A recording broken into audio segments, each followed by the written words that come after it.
My name is Dr. Caroline Muturi. I'm an ENT specialist with a special interest in head and neck cancers, and particularly when it comes to thyroid diseases and thyroid surgeries.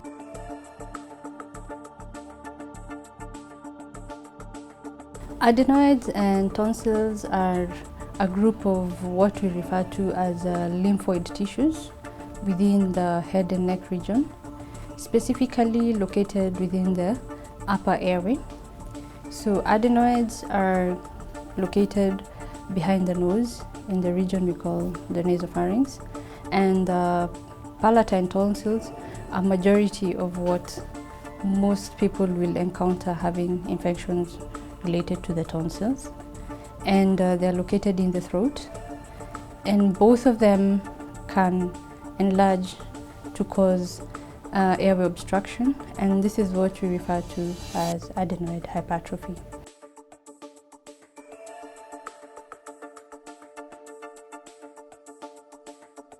Most of the causes of adenoid and tonsil hypertrophy are usually related to inhaled what we call pathogens like viruses and bacteria, and also allergens. So we find that common diseases that will affect the upper respiratory tract will be the main common cause of adenoid and tonsil hypertrophy, and that is why this is mostly seen in children, especially from the toddler age and the preschool children, the preschool age, the young school entrant children, because this is the age where we get a lot of upper respiratory tract infections, both bacterial and viral, and also because this is the age where also exposure to external environment is increased. And so if a child has allergies, you will tend to also see enlargement of these tissues because of that encounter with the external environment, with a reaction that is of allergic nature.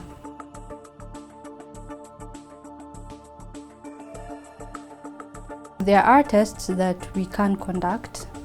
From the history that most patients will come with, majority of them being children, is the symptoms of airway obstruction. So they'll present with snoring, sometimes with mouth breathing, and can have sleep disturbance issues, feeding problems. Some will present with also repeated episodes of having a runny nose, or one that is continuous for a period of time. So if we are looking at what tests can be done, they'll be basically to confirm that the diagnosis of adenoid hypertrophy exists. And the first one we usually do is what we call post-nasal space X-ray, which basically reveals how the soft tissues within the upper airway are, and it can confirm enlargement of adenoids, because these are usually not very visible during physical examination. We can also do what is called a flexible nasal endoscopy, where we have a flexible rod that is small enough to fit into the nose. This can be done in older children, and the rod is connected to a camera, and it can be passed into the nose up to the back of the nose and able to identify the enlarged adenoids.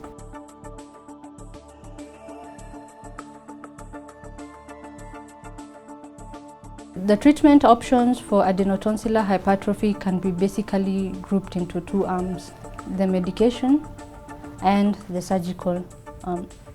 So for the medication, we can use intranasal steroids for those that are having very severe symptoms, and this is targeted as trying to reduce the size of the adenoids, and this will be used for quite a number of weeks.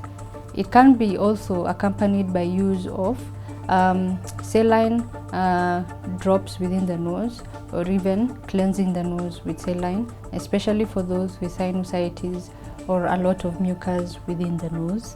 Antihistamines can also be used for the same purpose of dealing with allergy symptoms and helping to reduce the amount of secretions that are there within the nose. Other treatment may include antibiotics for those who may have an infection that is causing fever, but this is not used very regularly until it is very, very necessary at that time. Other children may need other allergy medications that may be necessary, especially if they also present with lower airway issues. And also for those who may develop cardiac problems, we may ask the cardiologist to evaluate and see if there's necessity of any medication. And this will be given an optimum time of at least a couple of weeks before we say we are going to review to see if there's any improvement. Yes. So for the second arm, which is surgery, the commonest surgery we do for adenoid and tonsillar hypertrophy is what we refer to as adenotonsillectomy. This is basically removing the adenoid and tonsil under general anesthesia. So this is actually an inpatient procedure where the child will be admitted into hospital and taken to an operating theater, and anesthesia will be administered, and the process of breathing will be undertaken via assisted with a ventilator machine. The adenoids and tonsils are both removed through the mouth, so we don't make any surgical cuts in the neck or in the nose. So there are no scars that will be come up as a result of the surgery. So once the adenoids and tonsils are removed through the mouth, the bleeding that results from that is usually arrested within the same sitting, and after we are satisfied that there are no bleeding and there are no secretions within the throat area, then the child can be reversed back from anesthesia and woken up slowly. So the whole process may take about 1 hour for the anesthesia component and the surgery component, and after the child comes out of the operating theater, they'll still be drowsy due to the anesthesia, and for about a few hours maybe they will also require a close relative, either the parent or a guardian nearby, because at least a familiar voice keeps them calm. They are usually given medication intraoperatively, including antibiotics and painkillers, so pain is very well managed. Within a period of about 5 hours, they should be able to take fluids orally, and also very soft foods, probably semi-solids. And then of course any other oral medication may commence afterwards with the assistance of the nurse and the other medical staff in the ward. Other surgeries that may accompany adenoid and tonsillar removal is usually what we call grommet insertion, which is just placing a small ventilation tube in the eardrum for those children who have glue ear and are symptomatic of either poor hearing and learning difficulties, or even delayed in speech development. We may also include washout of the sinuses during surgery for those who have sinusitis that is non-responsive to medical management.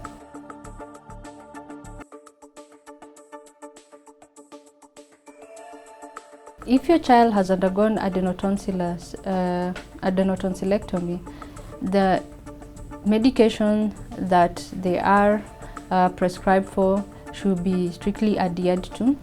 It helps to also overlap the pain medication by giving it at different intervals. So most of the time you find you are using about 2 different painkillers, and alternating them at least helps to keep the pain at a low level.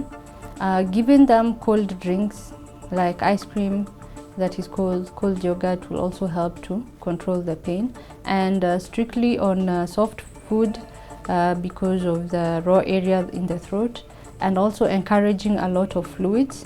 And the child should also be encouraged by the parents and guardians to at least be active, because this also helps the healing process to be a bit better. And also adhering to the appointments that have also been given so that we can actually make sure a smooth recovery period.